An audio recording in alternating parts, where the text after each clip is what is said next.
Okay, so I was very stupid and I archived the stream and it won't let me re-upload it. So I am going to do this again. Wow.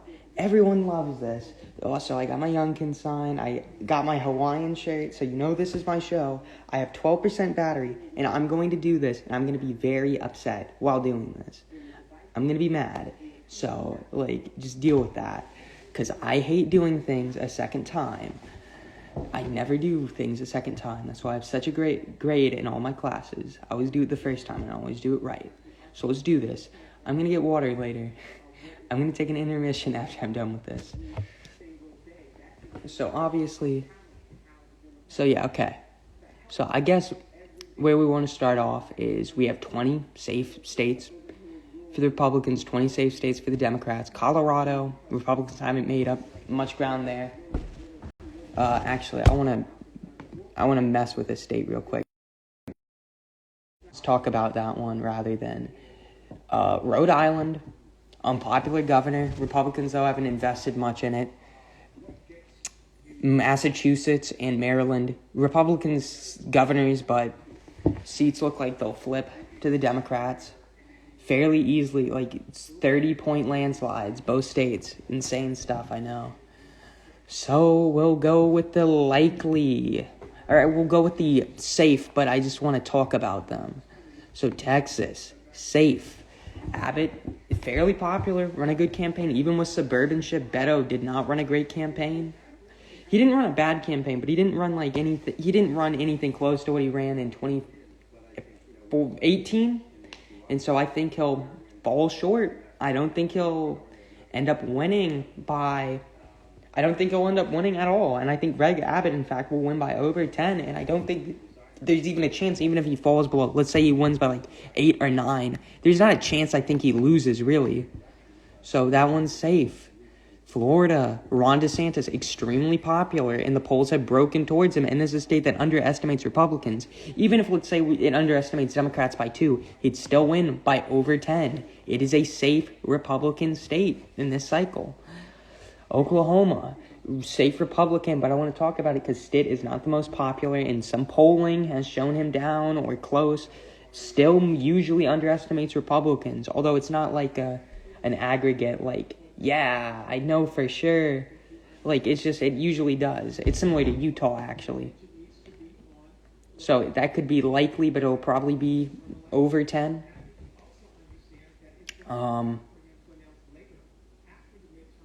Actually, that's all the ones I wanted to talk about.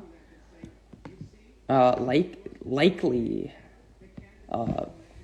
Alaska, it'll probably go Republican, but due to ranked choice, it'll probably be within 5 and stuff. Arizona, I think Republicans will overall win because Katie Hobbs was a bad candidate. Multiple allegations of racism. Convicted, actually, because that stuff went to court and stuff. So I believe she will. Carrie Lake, good candidate. Not necessarily the best politics for the state, but very good at messaging, and she will win. Georgia, Brian Kemp, very popular. Stacey Abrams, I want to talk about her. She ran a shell of a campaign.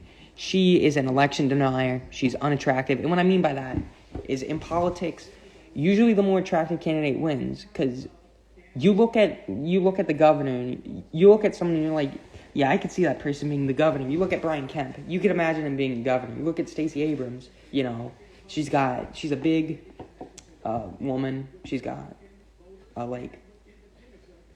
it's just whatever. Not to get into that, but she just didn't run a good campaign this time around. And couple that with the fact Brian Kemp is very popular in Georgia. I see him winning by anywhere from 6 to 10%, and he will avoid a runoff fairly easily. Nope, that's all the likely Republican states for the governorship. Oh, by the way, Nikhil, I had to remake this video because my other one got taken down. Yeah, Minnesota. I think by margin it could be lean, but I expect it to go Democrat, although it could go Republican. A similar thing with Maine. I believe it could be a a lean state, but I believe Democrats will hold there, even with Paul LePage. Paul LePage is controversial. Fairly all-right candidate, though, considering they didn't really have a lot of other people to run, but he will end up holding on. The Democrats will end up holding on in the state of Pennsylvania. Or, not Pennsylvania, sorry, Maine. I'm going to get to that now. Pennsylvania, Republicans ran a horrible candidate. He couldn't fundraise, he didn't run a campaign, and he became the issue. Josh Shapiro, despite being a fairly to-the-left Democrat, looks like he'll win because he comes off as the moderate. Doug Mastriano couldn't fundraise a cent, and the RGA decided not to help him, for better or for worse, whatever you want to say about that. So, it looks like Democrats will easily win, although it could be within a lean margin. And so that's all the likely states. Lean Republican time. Or wait. I have one more likely Republican. I forgot. Wisconsin. The Republican there is already leading in polls, and that state underestimates Republicans by about 2%. So I expect that one to go. Although, actually, I'll put that as lean. But it's lean to likely. Not just like pure lean. It's lean to likely. Michigan. Lean Democrat. Or wait, was I going to put that one? Lean Democrat? Yeah. Republicans kind of got hosed in regards to probably their best candidate getting removed from the ballot before the primary. Tudor Dixon's been fine. But there's she doesn't have name recognition despite, she could end up pulling off the upset. But I expect Gretchen Whitmer to end up winning at the end of the day. And it is what it is for however you want to feel about that. Yeah, New York. Who would have thought that? Not me. Lee Zeldin ran a great campaign, almost got assassinated, kind of. Okay, not really. That's a little hyperbolic, but he did get attacked twice on the campaign trail. So he ran very heavily on crime, very big issue, especially in New York City. Because it's not like you have these rich people living in these suburbs. No, it's all contained. Everyone rides the subway. So it's a big deal, and he's really popular in Long Island, where he's a representative from. And he is getting a lot of attention, and I don't think he'll pull off the upset, but I think he'll definitely pull a lot of representatives over the finish line, up here and down here, and may even help unseat Sean Patrick Maloney. And that would be a big scalp for Republicans. And probably would be the biggest they would take, because all the other big ones are in deep blue districts. Nancy Pelosi's in San Francisco and stuff. She's running against a Green Party candidate. It's that blue. New Mexico. Despite the fact Michelle Lujan Grisham had a sex scandal because she groped a gay staffer's I can't say that. That's gonna get my stream taken down. But she did some not great things, and she had to pay out of court and stuff. It didn't end up mattering. And Ron Chetty's a good candidate. Now, he could win. But right now, the polling, and I don't always trust the polling. I'm not a blind poll guy. I'll call my shot. But, I think Democrats will win that one.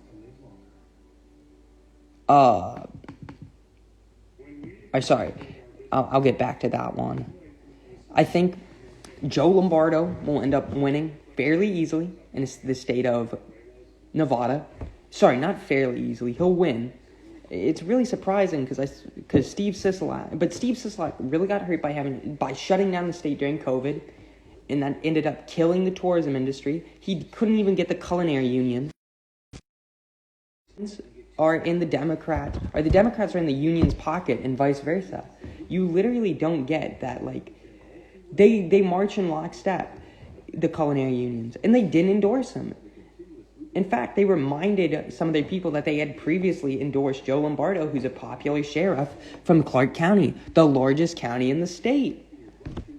It's Las Vegas, baby. He literally is a sheriff for Las Vegas. So, I think he'll win there. So finally, the tilts. I'll also mess around with margins and show you what I think the margins probably will end up being.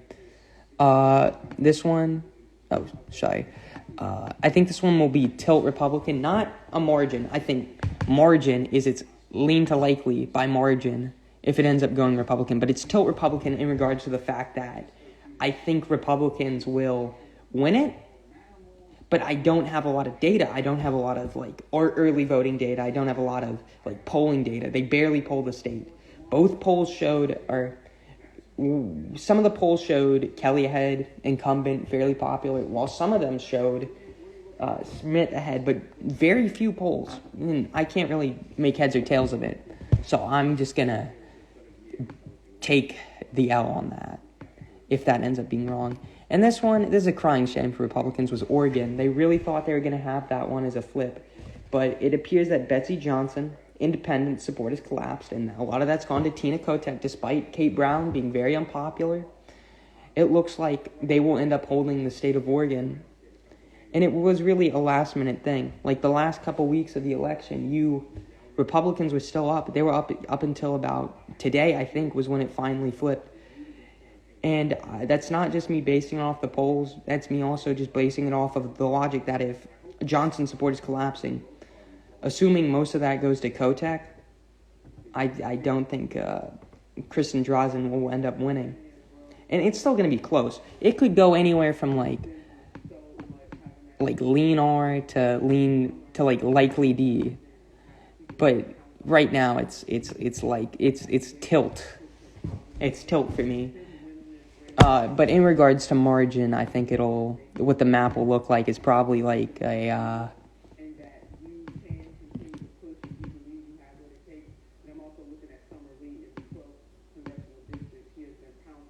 that's probably what margins will look like.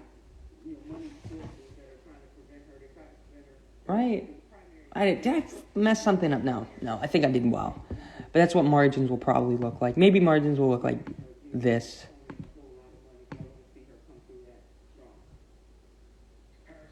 It could be any number of things, but that's my prediction. I'll put those back to how I had them.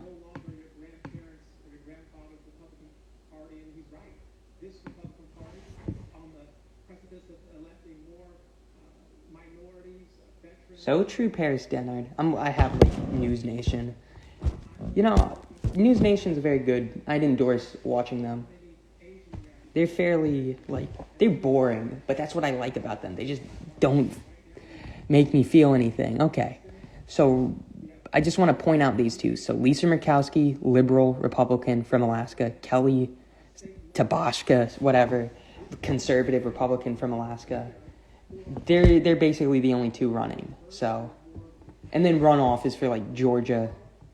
So we'll get to those when we get to those. So we'll just address that now in Alaska. So I believe Lisa Murkowski will end up winning by about anywhere from about 1 to maybe 5%. So she might even win it by likely because all the Democrats will vote for her. But Kelly has a shot to win though. Because I don't know. Not a lot of polling. Very difficult to poll state. And we won't know on election night. In regards to the seats we will know on election night or the following days, those states would be probably Washington, Nevada, Arizona, Colorado, Georgia, not Georgia. That one might go to a runoff. North Carolina, Ohio, Wisconsin. So basically, literally, Alaska and Georgia will probably be the ones we won't know on election night. Potentially a state like New Hampshire and a few of the other ones, depending on how close they are. But for right now, lean Lisa Murkowski, which, if you're a Democrat, that's kind of basically as much of a win for you in Alaska as you could want. So now we're going to move into the likely Democratic states. Washington. Tiffany Smiley ran a good campaign, but it's hard to overcome Seattle. It's hard to overcome all the Democratic support. Voted for Joe Biden a hair under 20, I think, the state of Washington. Even with a red wave, which I can project because I have eyeballs and can look at polling and voting and a lot of other data points, inflation, the president's approval rating, all that. But even with that, Washington, she'll probably lose by anywhere from about 10 to maybe 4%. Right now she's polling at 3%, but it's not a lot of polls, and it tends to miss in favor of the Democrats, as in they will the miss helps them rather than getting it wrong. Like if it was 51-49 Republican Democrat and there was a polling miss of 1 in favor of the Democrats, that would mean that they would be at 50. So that's just me explaining what I mean by that. Okay. So now likely Democratic state, and there aren't any. Oh, sorry, Colorado. Republicans kind of got hosed there. No one ran there. There wasn't a good candidate. They had 2 people on the ballot. They nominated the best one they could. Didn't run a great campaign. Some will say it's because he stabbed Trump's face in the back, and this is a call out to particular people. But I don't buy that. I just think he didn't have the money. No one really cared, and Bennett is just not he's not a strong figure, but he's not a particularly dislikable. He's not offensive. He's just boring. Absurdly boring. But it's just not enough to help bring him over the top. Now, likely Republican states. Let's go to the Rust Belt. Hell yeah, baby. I love the Rust Belt. I've never been to the Rust Belt. Actually, I've been to Pennsylvania. But Ron Johnson, he's had this on lock since about September, in my view of things.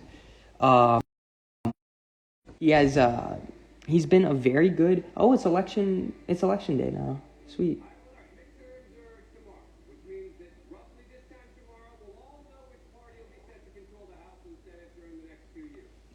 I'm sorry. So I think Ron Johnson, polls usually underestimate him by about... sorry, not him specifically, but Republicans in Wisconsin generally get underestimated by a few points. Anywhere from 2 to 3, we'll just say. So he's already polling over 3% ahead of Mandela Barnes, who is a horrible candidate. Even though he's a lieutenant governor, he has personal scandal in regards to his taxes. He is far left, which is not going to play well in a state like Wisconsin, where they had a lot of...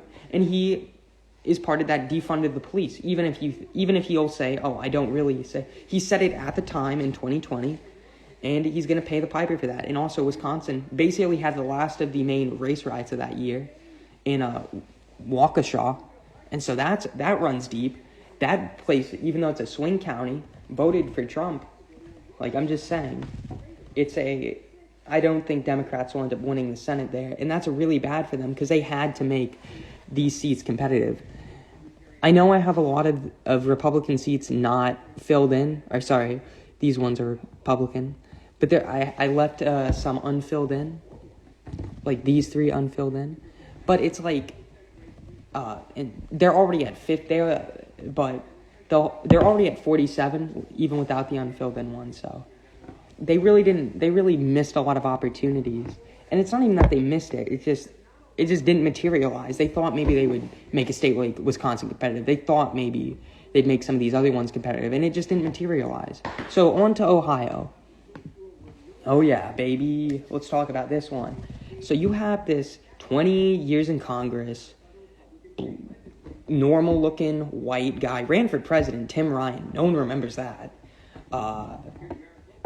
Used to represent a pretty Democratic district up here, but because Ohio has a great state GOP in regards to their just brutal gerrymandering, they just go hard every single time gerrymandering for 30 years, something crazy like that.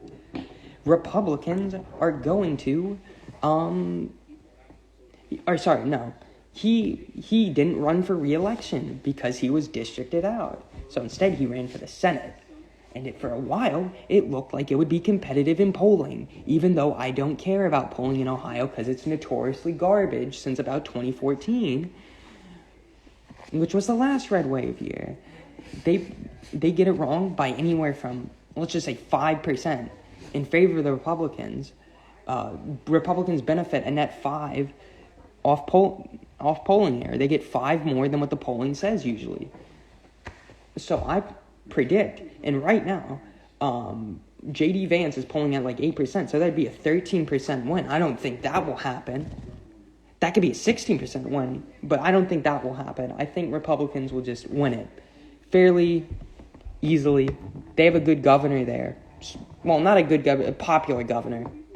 Good governor is subjective, but J.D. Vance, unknown, Trumpian. The Republicans didn't really run a lot of great candidates in Ohio. But I do think that at the end of the day, J.D. Vance, I think he's like a businessman. I think he wrote like a book or something. Trump endorsee, as in he received his endorsement, will end up winning fairly easily against established Congressman Tim Ryan, 20 years in the Senate, or in the House. I will say, though, Tim Ryan tried to run as a moderate, even though he has a very Democratic voting record. So it's just interesting. He tried to run like a I'm blue-collar Tim Ryan, when he's been in the Congress for 20 years and has a very left-wing voting record. Like, he didn't even represent a moderate district or anything. His record isn't where he says it is. And that's all I'm going to say on that. So, North Carolina. Democrats, this is another one. Flippable 5, they said. The flippable 5. The flippable 5. They thought Cherry Beasley, former justice of the North Carolina Supreme Court, can make it competitive. And she did for a while in polling, even though the miss would still benefit Republicans enough to have won it by a lean margin. But guess what happened? That making it close eventually evaporated, and now he's taken a massive lead. That guy being Ted Budd, congressman, fairly normal Republican, fairly well liked by all corners of it, not some like crazy MAGA or some rhino guy or some like 2,000 mules, whatever. He's just a normal, average Republican. I guess Youngkin, like, in regards to just being normal. Probably more like a Laxalt. Just a good candidate. Republicans really did well nominating there, I would say. So I think he will win by a likely margin of like 8%, 6 to 8%. At worst, he'll get like 3% win. Worst case. And that's probably like I'm going to have to do this quickly because my phone is going to run out of battery soon. That's great. I guess we'll talk about Rubio's seat real quick. So this was the last of the flippable 5. So Rubio's already polling above like 10%. He might actually be at like 9, but even with the polling miss, he'd be at 10. Val Demings, average campaign, but Democrats have pulled money out of Florida. They did the same thing in 2020. They only lost it by 3 then, but they're running against a very popular senator and a very popular governor, and that's a recipe to not do very well. They're probably going to end up losing also all their statewide elected officials. Their last one, which is Nikki Fried's like agriculture secretary, for the first time since Reconstruction. And so Republicans will now have 49 seats. They need 2 more. So let's talk about the last of the flippable 5. Pennsylvania. And this one is lean Republican. This one is actually a very interesting race in regards. Both parties really blew it. No good Republicans ran. Dr. Oz, I love Dr. Oz as a senator. Not because of politics necessarily, but because I find it hilarious that we might end up having Dr. Mehmet Oz be the first Muslim senator ever elected to the Senate. And Republicans dropped the ball by not having someone better run. I don't think any good candidates run. Like, what are they going to run? Kathy for Truth? David McCormick? Like Oz? I think that was a good Trump endorsement. Despite his flaws, I think he'll end up winning, even with a negative approval rating in Pennsylvania for Dr. Oz, because John Fetterman is a horrendous candidate. He can't string a sentence together because of a stroke, which they knew. He announced it before the primary. They should have nominated Connor Lamb, but they didn't want to because, we can get this radical far-left socialist, literally, into the Senate instead of nominating someone who probably would have beaten Dr. Oz fairly comfortably. Even in wave years, you can see seats flip. Oh, who's here with me?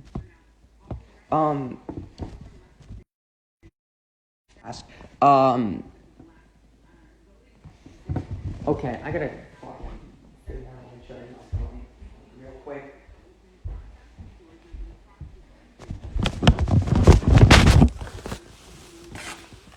Just gonna keep this here while I move my setup somewhere else so I can charge my phone.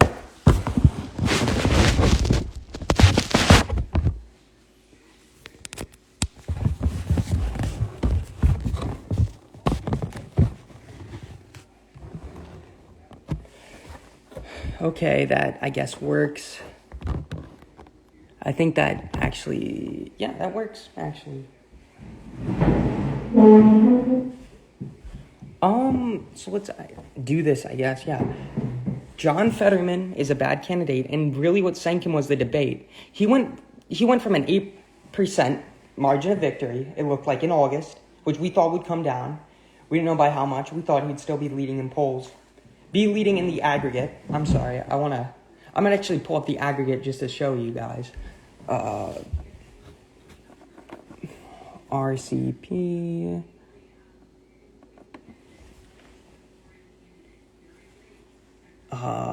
That's a governor's races. So let's see the Senate map. I probably could have done this here. Whatever, I don't care. But I just need to show you. Okay. So this was I think right here. That was John Fetterman's biggest lead in all polling. He was up by like 8.7%. And this was at like July the 28th. And they didn't poll for like 2 weeks. God damn. And then Oz went up a little bit, cut the lead. And that made sense. He was just going to probably keep doing that for a while. So he kept cutting it, and he kept cutting it. 6% lead. He cut it a little bit more to a 4% lead, and that was pretty close by that point. And then keeps cutting it. All right, keeps it close, goes up, and he cuts it a little more, Then a little bit of a tumble. I don't understand what was going on here. I just think it was polling stuff. And then he cuts it again. This time it's only 3.7. 3.4. 3.2. And this was October 18th. What is that, like 3 weeks ago? 2.4.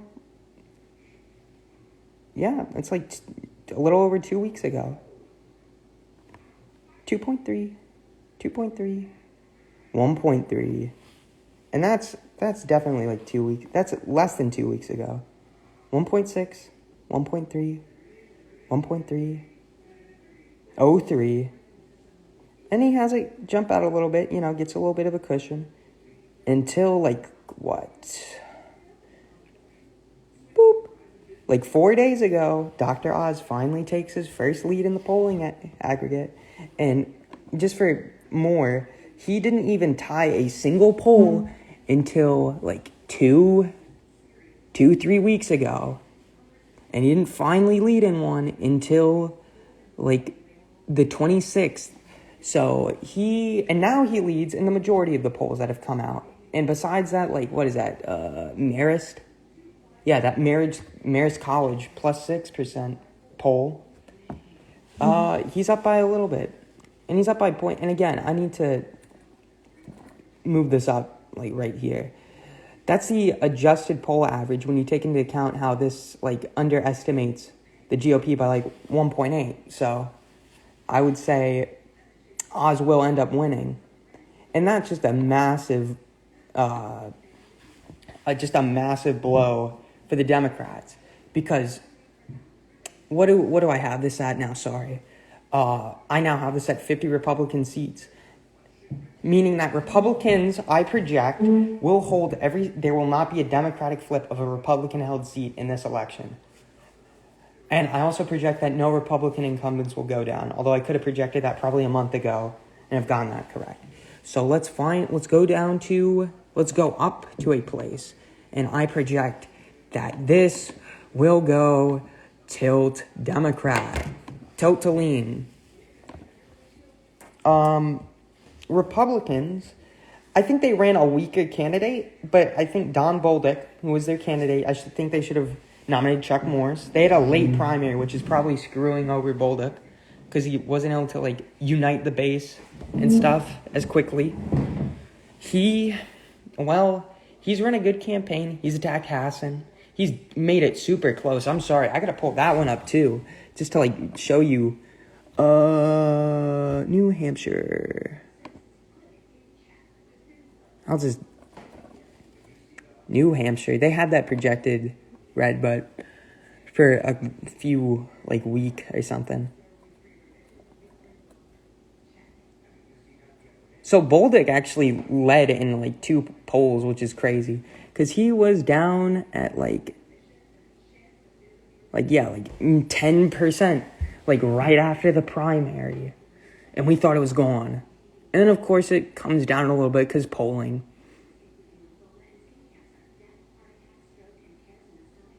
And then we see it come down to, 6. It's at, 5, 6, whatever.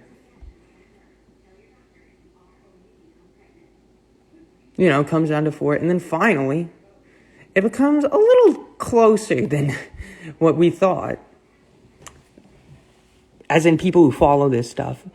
And then it flips for a little bit. And then it goes back up. But that's still really close, a lot closer than we expected. However, I do think Hassan, or however you pronounce it, will hold on from anywhere from 4%, but Bolduc could win by 2%. So, tilt, which is both probably by margin lean, either party, but tilt in the fact that I think it is I would slightly favor Democrats to win. Georgia, I'm going to make 2 calls here, and I think it's important that I just go in depth. So, Georgia is the only state in which runoffs are a thing, and I believe that Georgia will go to a runoff likely, as in, I believe it is likely it will go to a runoff rather than any outright decision being made. However, I would say it is more likely that Herschel Walker, despite his scandals, which I will get into, would win outright rather than radical liberal Raphael Warnock, which that's a great nickname.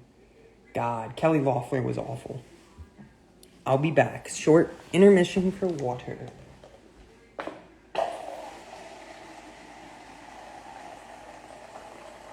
Okay, that's good water.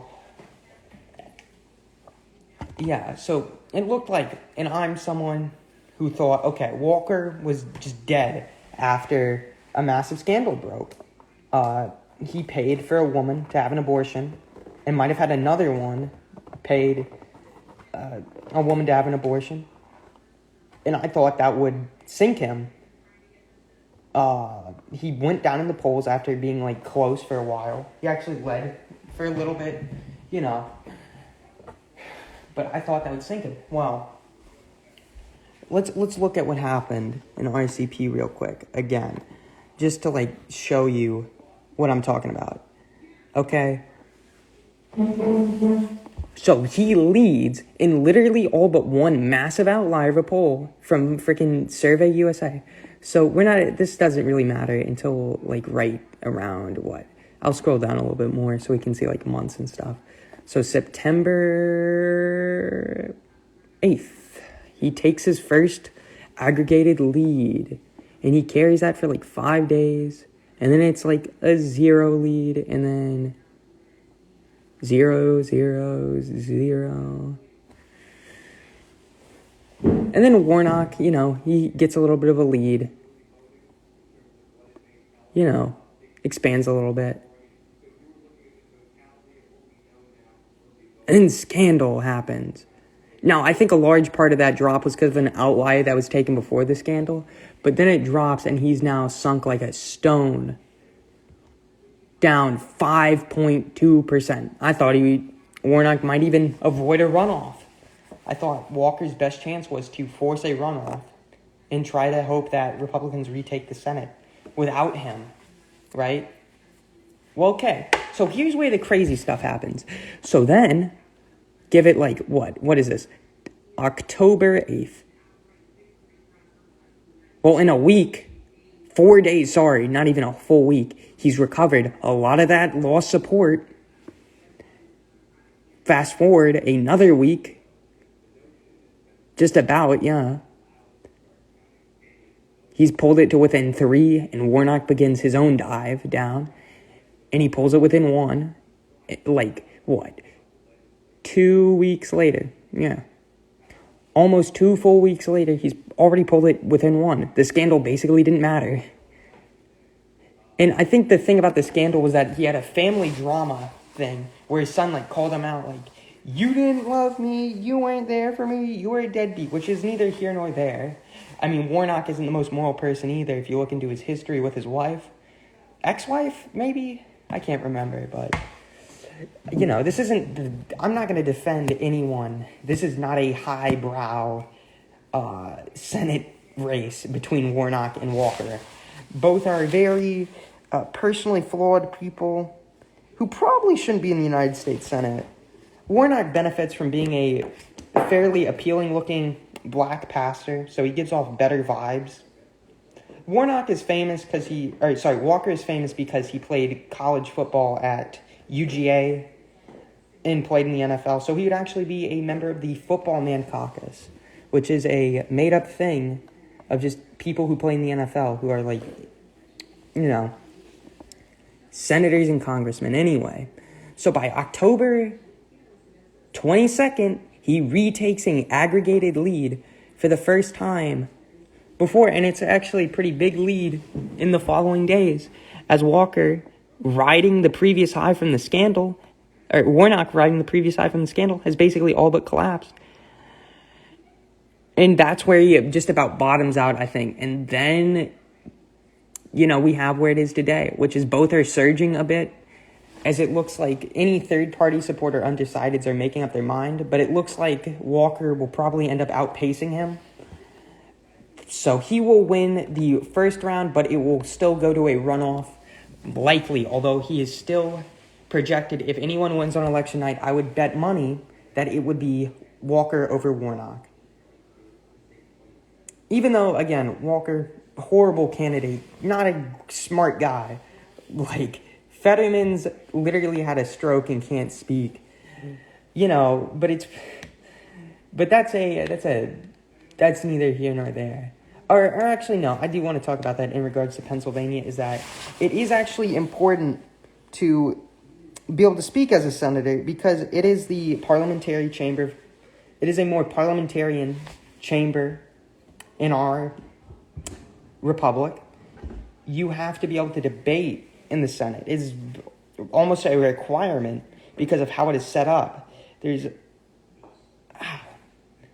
So him being unable to speak would just make him a rubber stamp for the Democrats, right? He wouldn't be able to advocate for Pennsylvania, just vote down party lines, basically, right? So that did end up hurting him, was that he just didn't seem like he was fit for the job up in Pennsylvania for Fetterman. So that's all. Anyway, now Republicans have 50 seats, Democrats have 47, meaning that right now to retain the Senate, they would have to win these final 2 races in Nevada and Arizona, and then also win a Georgia runoff, which I think is the nightmare scenario. Would, in fact, be Democrats win Nevada and then win Arizona, and then force another runoff, which would be hell.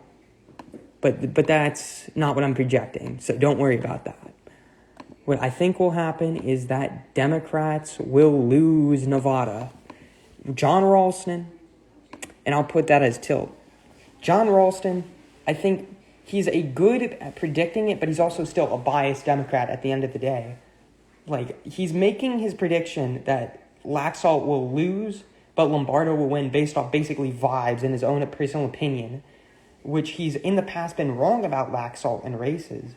Oh, and by the way, this will mean Republicans will have officially retaken control of the United States Senate with 51 seats because Murkowski is a Republican, meaning Mitch McConnell will be the majority leader in the next Congress, right?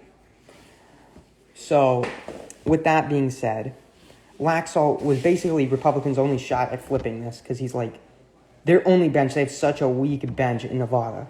It is unbelievable. Catherine Cortez Masto really got screwed over because she doesn't have that Reed machine anymore, which was one of the last great political machines in the United States.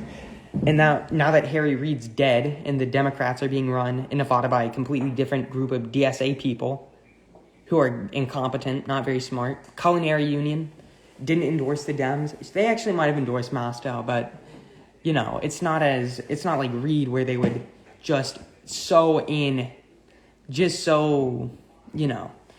so it looks like Laxalt will win. And also early voting, I don't think they built enough of a firewall to stave off the Republicans' day of voting, even in Clark County. In Clark County, Washoe, and the rurals.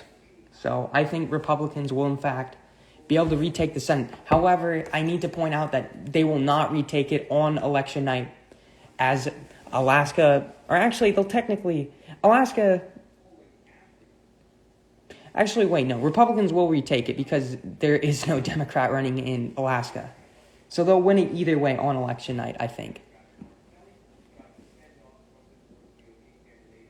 But it will be hard. Okay, so finally, we get astronaut Mark Kelly versus, Peter Thiel, businessman guy, what? Blake Masters?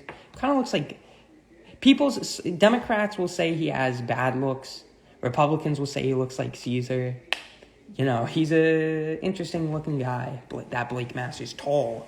I watched the debate because I'm a nerd between him and Mark Kelly. He is a tall man. Oh my gosh. Like Lincoln. Actually, it does kind of look like Lincoln. Without the beard, if you've seen pictures of that. Anyway. Now I want to... Or actually, I will get back to Nevada just for a quick moment. I'm sorry I'm so disorganized. But just something I need to talk about. Is the only reason Nevada is you'll look at this. Okay.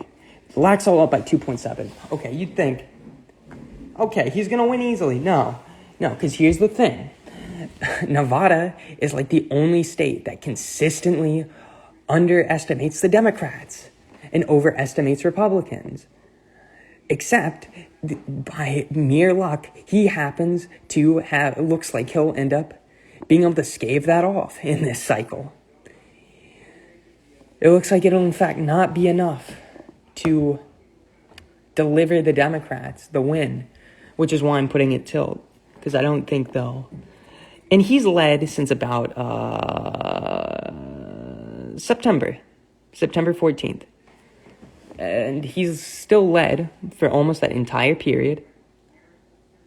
And then in about early October, and around this time, once it looked like, his lead's kind of falling, I was like, no, I think Mostow will win, I think Republicans maybe got a little too complacent.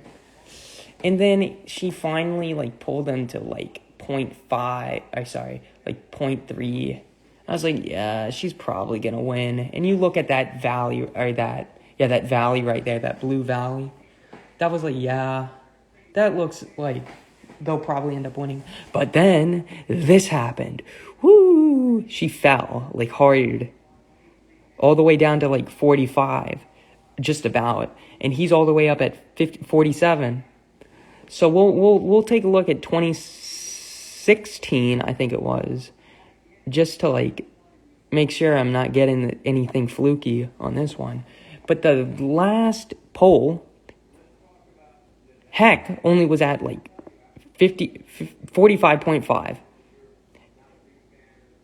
So I think Laxalt, because he's up and he's led in the majority of the polling, even the ones that have come out recently, I think he will in fact win.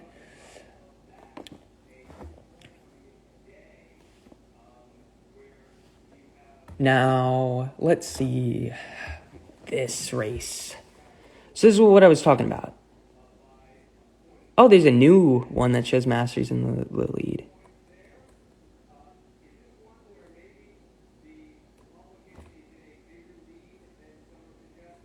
So this is the penultimate closest Senate race, I would say. Because it's the only one where there's it's super close, but there is no polling error, more or less. Although there could be one. Polling errors don't carry over election to election. Besides, just generally, they'll carry over. I'm sorry, I gotta close this low battery thing. How much do I have? 5%. Yeah, I'll make it.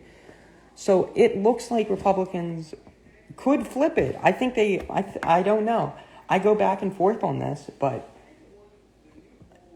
you look at that, but I think context matters, and this is what I think really makes Mark Kelly undone, and that's the fact you look at 2020, which would be much more analogous to this election, and he led almost the entire way by like 7, 6, 10, 11, and sorry, I gotta scroll down. In September, finally gets like 5, still gets a massive valley at like 8 with like a month to go, chokes up again a little bit, and then still at the end of the day gets about a 6% lead, and he only ends up winning by 2.4. That's not what you want to see. That's a massive underperformance from his overall polling, and that's with Republicans, and that's with independents breaking Republican. With Blake Masters, I think you could see a similar thing where independents break Republican, and you see the Libertarian, he dropped out and endorsed Blake Masters. You have a lot of things going against. You have a lot of things going for Mark Kelly, and that's the fact he's not unpopular. He is an incumbent, and he's not like a far left, although I would argue his record is not like Sinema's. He votes with like Democrats 100% of the time, I'm pretty sure. And it looked like for a while, he was just going to easily walk away with this. Although he was never really had the same dominant lead he had like last cycle. It was always somewhat closer than that. But finally, you get like a tie there. That's the first one he didn't lead in. And then this one, I think he led in Emerson, but it's a tie on RCP because it's like rounding. But he led in the final 2 polls by Trafalgar and Data for Progress, which are not necessarily the best pollsters for the area, but, and also Insider Advantage was a tie. And Remington was Kelly +1. And Maris was Kelly +3. But that one was also looks like it's going to be an outlier for the governorship. So who really knows? I think with all that being said, and after going back and forth on how I think this will go, I think Blake Masters will in fact be Senator number 51 for the Republicans on election night. Although more like election week because we don't really know. And really number 52. No, he'll be number 51. Murkowski will win. And I think Walker will end up pulling it off at the end of the day in Georgia. So I think that's my Senate prediction. This is my final Senate map. I'll give you the full thing just to show you what I think it'll be like. This is Elisa Murkowski. You know, you'll probably see Georgia go red in a runoff if this is the map. Now, I want to make something clear, is that effectively these are the only toss-ups. So that's why you see why Democrats are in such trouble. 49 Republicans to 5 seats. They need to win 2 of 3. And they look in good position to do that in at least 2 states, meaning Republicans win. But I'll put it back to where I had it before with a likely runoff. So that's my final prediction, and I'll predict a runoff if that ends up happening. So I guess I'll do my house forecast. So I altered this before I did this just to put up a bunch of toss-ups.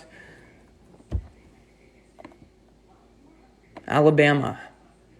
Nope, nothing. Alaska.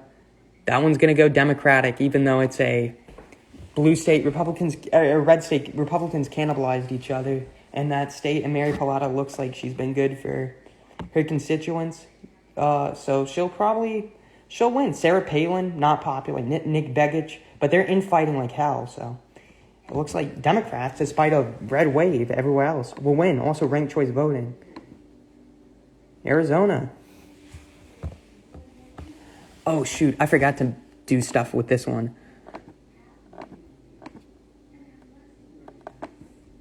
So, there are competitive districts, like,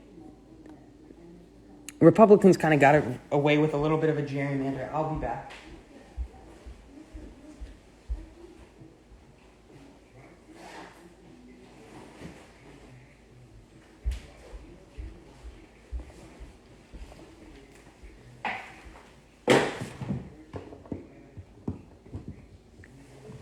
They kind of got away with a little bit of a gerrymander right here in regards to the fact that they, went from like 5D seats to like 6 Republican seats. It looks like. Oops, spoiler.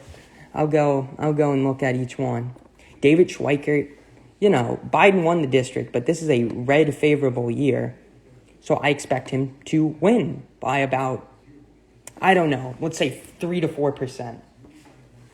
I think Tom O'Halloran, he's toast. I actually think he'll lose by I actually think he might lose safe. Because that's a Trump plus 8.4 district. Greg Stanton, he'll win by I actually agree with that projection just based off that.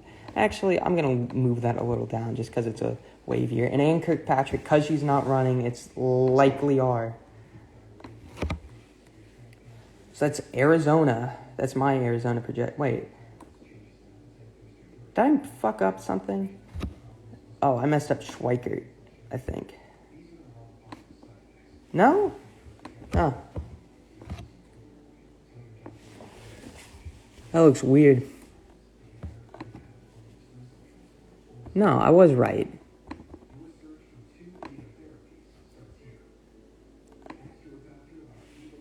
Huh. Whatever.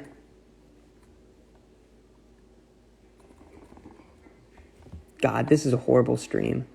California. This one's a fun one. Because it's a big gerrymander fest. Oh, God. I'm going to hate going through all this. Republicans will keep this one. Josh Harder, he'll win. Probably by, lean. So I agree with that.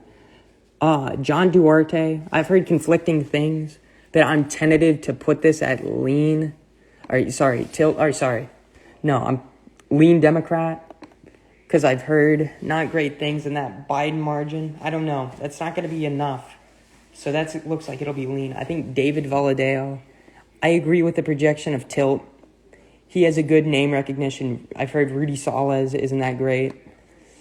I agree with the projections in these two. And I don't think there's anything for me to talk about besides that. It's just a money pit for Democrats. They're having to put money in all these safe seats. I think Mike Garcia, he's run against Christy Smith 2 times and won. I think he'll hold on. Despite his district getting slightly bluer, because of the environment, he'll win. I agree with this. She's good for a district. I'll put that at likely. Kevin Collard, same thing. District is red. I don't expect it to flip. And I don't expect it to be close enough to justify. Michelle Steele, again, I agree with the call. With this one, she's been getting targeted by the Republicans, but I think she will hold on. And we didn't expect that. We thought it would be an easy hold. Again, Biden plus 12, basically. But with Mike Levin, he's had problems. He's had some scandals. And he hasn't been running the best campaign, from what I've heard, what I've been told. Again, I want to say something. These House predictions are not like my Senate predictions where I know everything. So I'm just bullshitting 50% of the time. So just take what I say with a grain of salt with my House prediction. Colorado. Republicans. Wait. What did I say in regards to Colorado? There we go. We're back on track. Okay, so in Colorado, Lauren Boebert, she'll probably actually win by a safe margin. I'll fix that. Ed Putt, I don't even remember why he didn't run. I think it was because he thought he was going to get districted out. But I agree with that. But I believe that Republicans will flip the seat by a lean margin, like what they projected, meaning that it'll be a 4-4 Republican-Democrat split of the state's delegation, which will be important. Maybe. Connecticut. You'd actually be surprised. Connecticut, despite being a deep blue state and a little gerrymandered, like, look at that map. Ooh, all tentacly and stuff. It looks like Republicans got competitive in a few districts. However, again, I agree with that. I just moved that to toss-up just so I could talk about it easier. And I think despite this one being, I still think Democrats will end up winning. Although, this is not the last we'll talk about New England, as there's some other interesting stuff. Ooh. I'm going to skip Delaware. There's nothing in Delaware to talk about. It's freaking all blue. So this is the map. I'm going to drink my water now. I'm actually going to sit down too. I've been standing this whole time. Oh God, my back. Let's see. Stephanie Murphy districted out because DeSantis had the balls to basically gerrymander the state. Although it's, it is what it is for Democrats. This one, likely. This one, that's Anna Lou. I think that actually might be Charlie Crist, former seed, who ran for governor. She'll win easily, Anna Luna. Laura Lee. Again, another likely. And this one is only competitive because, from what I've seen, because of the early return in Miami-Dade. It's a Miami-Dade district, which will probably end up voting for Republican up and down ballot. And in the final one, this was one where Republicans broke up a racial gerrymander that is essentially supposed to guarantee black people a district. I disagree with racial gerrymandering, right? VRA districts, as they are called. I think it is unconstitutional. And, it also netted them a seat. And this one is a safe seat. Oh, sorry. This one is a safe seat. Al Lawson ran for re-election for whatever reason. You have Sanford Bishop. This is a black majority district. Could vote Republican, but Sanford Bishop, good name recognition, good brand. He'll win by, lean. I've already guessed, 5%. Or, sorry, 4%. Hawaii, Idaho, Illinois. There we go. That's one. This is one where I'll just go to the thing at the bottom. Stop freaking doing that. Oh, my God. Sean Casten, I think he will win by a lean margin. With Raja, I actually, again, likely.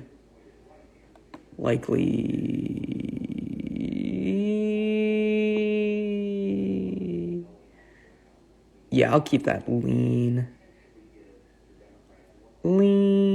Yeah, I think that one will go lean. But I think this one will be Republicans a flip.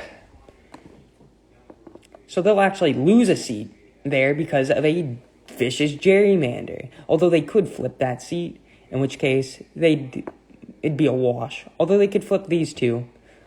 Anything is possible. Anything is possible. I'll go over everything, though.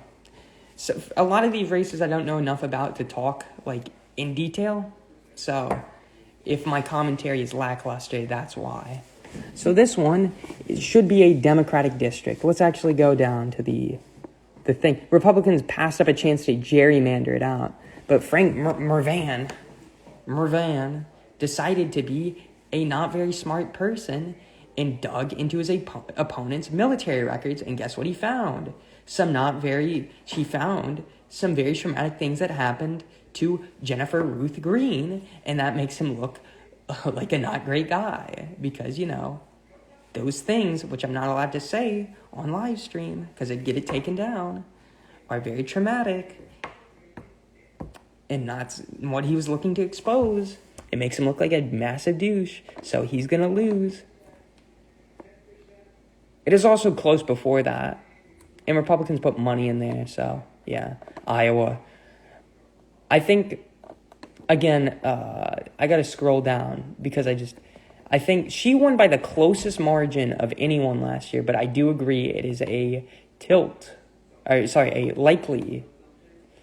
She'll probably win by likely as well, and Sidney Axe will go down probably by a lean margin, meaning Republicans will actually control all of the states' congressional districts after the Democrats almost flipped all 4 years ago, and flipped two of 4 years ago. Whatever. Kansas. I actually think Sharice Davis will lose. A lot of people, I think they have this lean D, but I think she'll lose. I don't know. I think it's just going to be a wave thing. It might be a wave baby district where it's like they win specifically because it's a wave year. But you're already seeing Republicans are already at Kentucky, Maine. Jared Golden versus Bruce Poliquin. I need to go into a little bit of detail about, I think, Daniel Golden. Daniel Golden is, I think, the most moderate Democrat in the United States House of Representatives by voting record this Congress. Like, on issues like he's been very smart in regards to how he handles himself on things like guns, taxes, fucking lobstering, Like, he is smart. And so I'll give him his flowers in regards to that. Like, he's in a fake Tim Ryan-style moderate. He is actually a good fit for his district. Bruce Poliquin is all about the economics. So I think Jared Golden will win, but I've been seeing some polls that have been looking kind of good for Republicans there, but again. So Maryland is a good is an example where a map got thrown out after it was a brutal gerrymander. They almost eliminated the first district for Republicans, but instead what happened was David Trone got his district turned competitive, and they have this as likely, but I think this will be my first massive change to the map, is that I actually think Neil Parrott will end up winning by a tilt margin, and it'll be one of those surprise flips. It's not going to be one that they're going to see coming, but it is going to happen, I believe. Massachusetts, Michigan. Let's see. I think this will be Democrats' probably best chance at a flip, because Republicans primaried a impeachment 10 guy. And so I'm conflicted on it, but I think actually that because of, I'm going to actually put this as a tilt Democrat seat. However, I think Republicans will in fact win lean, tilt, lean, and John James will finally be elected to office after 2 failed Senate runs, which are actually pretty good.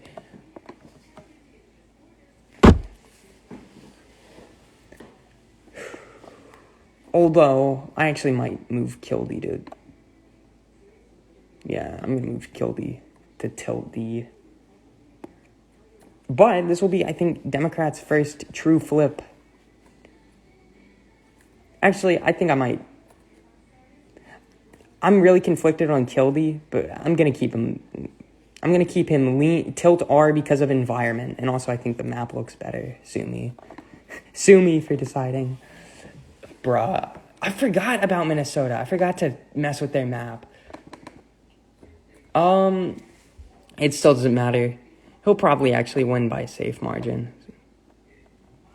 But Angie Craig's getting really hosed because of one specific thing, and that's because legal marijuana now party candidate will split the vote. And I believe Republicans will win. Or more specifically, Tyler Kinstner is what it's saying. And with that, Republicans have retaken control of the United States House of Representatives. And Kevin McCarthy will probably be speaker. But we got like 35 more districts to go. Oh, gosh. Mississippi, Missouri, Montana. Actually, no, wait. I gotta say something. Legal marijuana now party, like, almost cost them the seat last time, which is why I'm making that projection. And also, some of the polling, it just isn't looking great for Democrats there. as well, wave environment, so I think that'll just narrowly allow it to go Republican. In regards to Ryan Zinke, he has a bit of a scandal, but I agree with the consensus on this, that it is in fact a likely Republican seat after Montana actually gained a congressman, which is kind of cool, actually. You don't see a lot of these, like, small state gains. Usually it's like,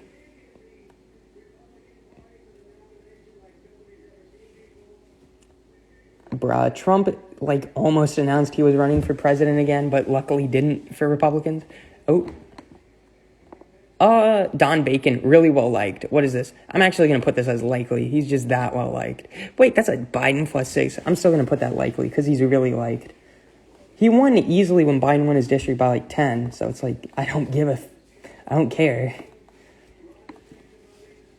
Ron DeSanctimonious, that was a stupid one by Trump.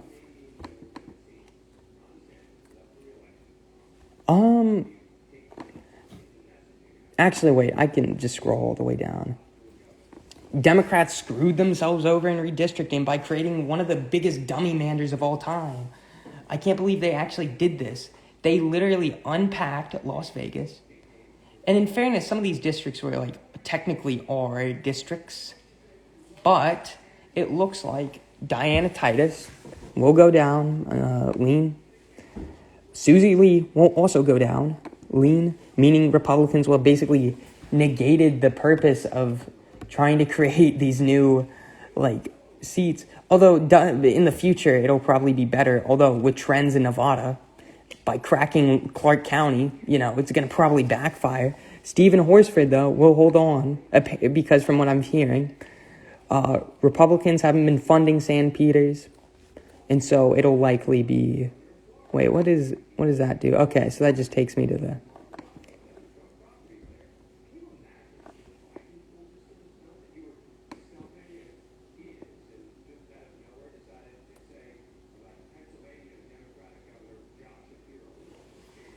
What was I saying? Okay, so now Republicans at this point have well retaken the House, and it's not particularly close. You have Chris Pappas. And I think he will lose to Carolyn Levitt, despite the consensus rating, because who cares what they had to say? I'm dead serious. No one should care. And she will be the first member of Gen Z elected to Congress. Technically second, because there'll be someone else in, like, a safe district in Florida. But basically, same. I don't really need to explain it. I don't know enough, but I just know that's what's going to happen. Tom Malinowski, big scandal. Democrats basically sacrificed his district so that they could create a gerrymander. Like, even in a competitive year, Andy Kim and Josh Gottheimer and Mickey Shrilly, whatever, said they wouldn't lose. What the hell is this district? I'm dead serious. I hate all this. But he'll go down. Also, he's facing Tom Keene, who is a perennial candidate, but is also very well liked. And his father was governor. And he's actually been elected to a couple offices, so not really a true perennial. Yvette Harrell. She's in a Biden. I actually thought it was a little bit more blue, but she's in a Biden +5 seat. But the red wave, assuming even in just an R+2, she would still hold on. I agree with the rating of lean R. So, will Republicans hit 240 seats? This is a place where Lee Zeldin comes into play. So, I believe, obviously, I think, I didn't know there was that, like, Trump plus, like, 0.0. He almost got gerrymandered out. This was where I need to talk about some context, the Hochulmander. So, Governor Hochul created a gerrymandered district, which would have left like 4 Republicans. And well, that ended up getting thrown out by a Democratic state Supreme Court. And so what happens? Well, now this is what would have been a blue district is now a red district. And I think this one would have still been a red district, and I agree with that. I think this one will narrowly go to George Santos. I don't know why Kathleen Rice retired. I think she was just, like, done with it. I mean, I would be. Why would you want to be in Congress, honestly? Sean Patrick Maloney, I think, will hold on, actually lean. Because they're putting money in there, I actually think Pat Ryan will lose. He was this big, like, blue wave is actually happening, but it ended up not working out. I think Mark Molinaro will narrowly win. And I think Republicans will end up narrowly winning there, meaning that they'll flip, I think, 1, 2, 3. They'll flip 3 instead of losing, like, a couple.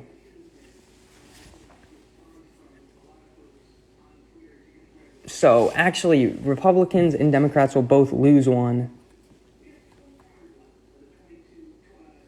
Republicans will gain 2, Democrats will lose 3 because of redistricting. They lost a district in general. God, I hate going through this full map.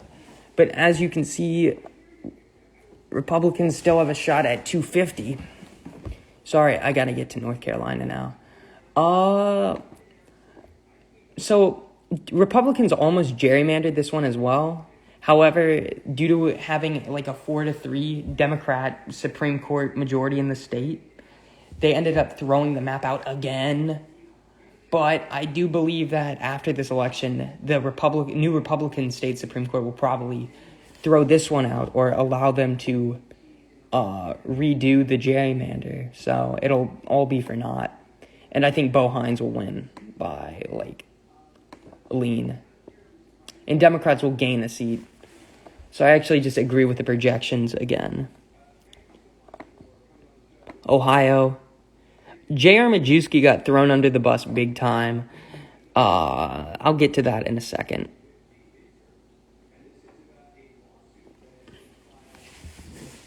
Another gerrymander that failed, but also might not fail in the long run.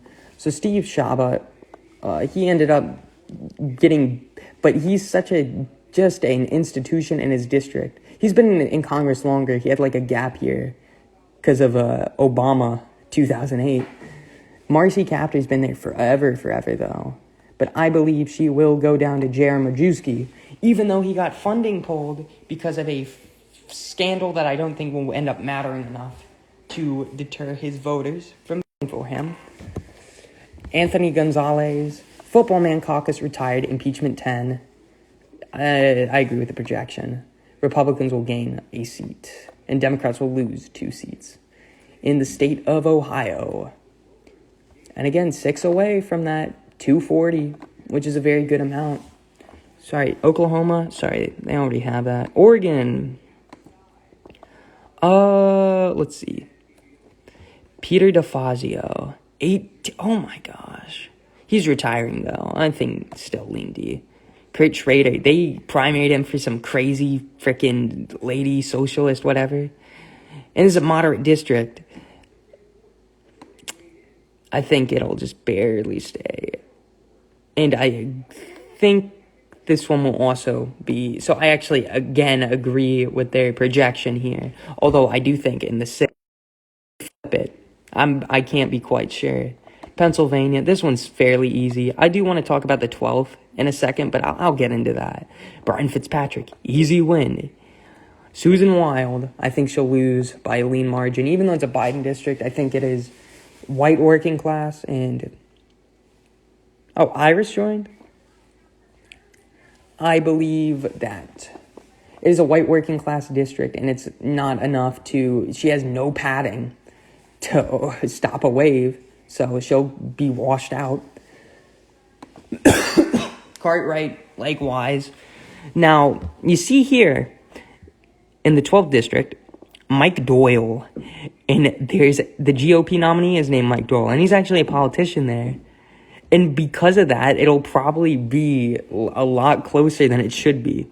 But it will probably be just... Democrats will still easily hold the 12th. But can't say the same for the 17th, where Lamb retired to run for the Senate. And his blue dog kind of reputation kind of dragged him down in the end there.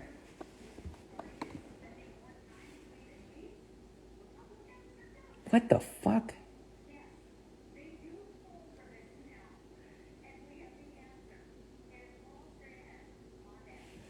Anyway, Rhode Island, Republicans almost at 240. Yeah, Democrats nominated a horrible candidate, and Republicans nominated literally the best candidate they could have nominated for the district, Alan Fung, who's like a hero there. He's the mayor of Cranston, or was. He ran for governor twice in Rhode Island and did very well both times, even in the blue wave where he barely lost any of his support. He actually gains overall support. And so I think it will, in fact, flip, meaning Republicans will, in fact, have a southern New England district for the first time in forever. So we'll get to South Carolina. Nope. Texas. There we go. That's one with some competitive seats. This one is all Rio Grande Valley. Republicans will, in fact, hold this one. Democrats will probably hold that. And this one is the difficult one. Vicente Gonzalez, you look at that. That should be slam dunk Democrat. Vicente Gonzalez has run probably one of the worst campaigns possible in what should have been a slam dunk. Even though Mayra Flores, it looked like she'd just be one of those, like, she won because of... But it looks like because of her incumbency, she has particular advantages over Vicente Gonzalez. A lot of mistakes. He's had ethics problems, and he's just not run a great campaign. I think, in fact, Flores will, in fact, win by a very narrow margin. 16 district.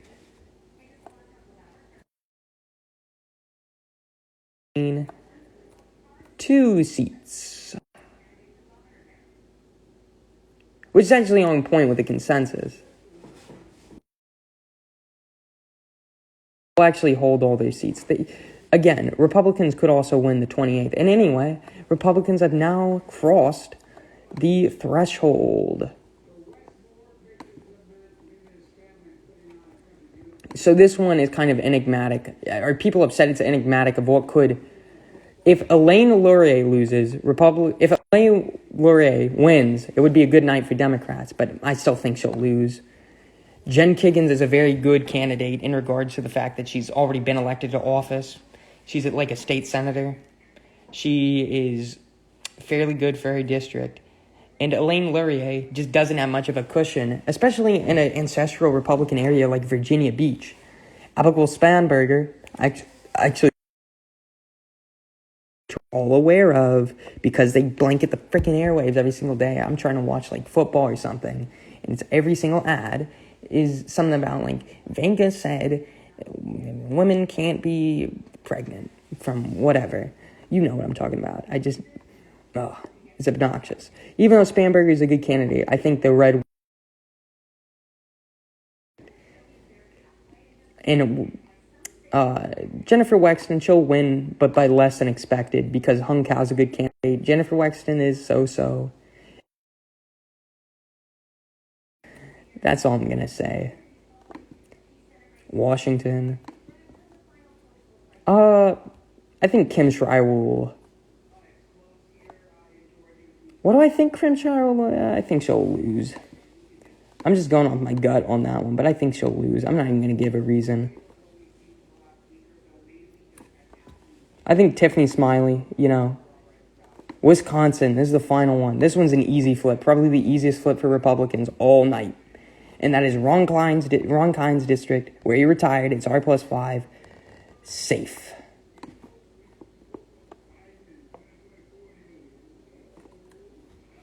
And so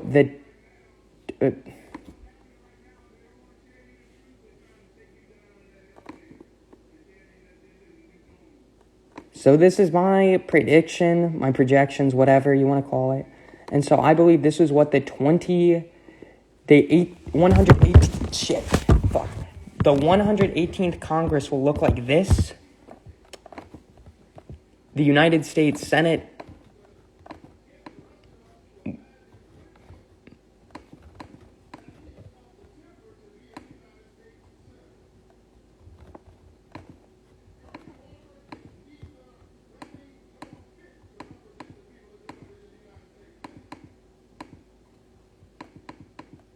It will look like this.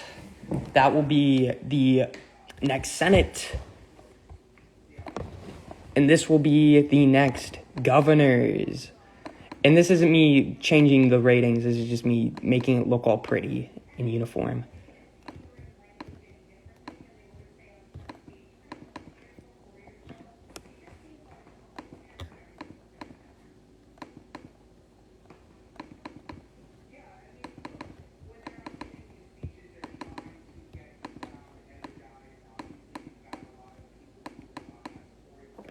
And that is my final prediction for the 2020... I'll flip my camera for this. And after all of having to re-record a whole 30-minute video, that is my final set of predictions for the midterm elections. I believe Republicans will retake control of the United States House with 240 to 250 seats, with my current projection being 245. I believe Republicans will retake the Senate with anywhere from... Democrats could hold the Senate with 50 seats, but Republicans will... They could gain a seat, but I believe Republicans will end up holding anywhere from a 51-seat majority to a 54-seat majority, with my current one being a 53-seat majority. And in the governor's races, I believe Republicans will hold 29 to Democrats 21, with a gain of about 1 seat, I believe. A gain of 1 seat. Disappointing night in the governor's races, but still pretty good. And that is my final, comprehensive, painstaking breakdown of the 2022 midterms, which I can't believe we're finally here. I'm a nerd of this stuff. I study this. I watch primary results. I watch debates. I look into the issues, and we're finally here. And this will, in fact, be my last election where it will not be. Next year, though, I will be able to vote. So this is my final prediction. I will upload this one probably to YouTube as well. So that Houston out, Hawaiian Shirt Show, episode 6, finished.